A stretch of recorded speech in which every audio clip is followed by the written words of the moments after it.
সত্য গল্প এই শিরোনামের আমাদের ধারাবাহিকের আজকে প্রথম পর্ব। আজকে আমরা জানব হাইপেশিয়া সম্পর্কে। তিনি ছিলেন আলেকজান্দ্রিয়ার একজন অসাধারণ নারী। তিনি ছিলেন প্রখ্যাত দার্শনিক থিওনের কন্যা। ছোটবেলা থেকেই প্রখর বুদ্ধিমত্তা ও জ্ঞানের প্রতি গভীর ভালোবাসা ছিল তার। সে সময়ে সমাজে নারীদের স্থান ছিল শুধু ঘরের ভেতর, কথা বলা বা শিক্ষা। সত্য গল্প এই শিরোনামের আমাদের ধারাবাহিকের আজকে প্রথম পর্ব। আজকে আমরা জানব হাইপেশিয়া সম্পর্কে। তিনি ছিলেন আলেকজান্দ্রিয়ার একজন অসাধারণ নারী। তিনি ছিলেন প্রখ্যাত দার্শনিক থিওনের কন্যা।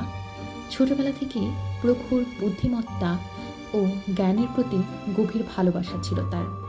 সে সময়ে সমাজে নারীদের স্থান ছিল শুধু ঘরের ভেতর, কথা বলা বা শিক্ষা দেওয়া ছিল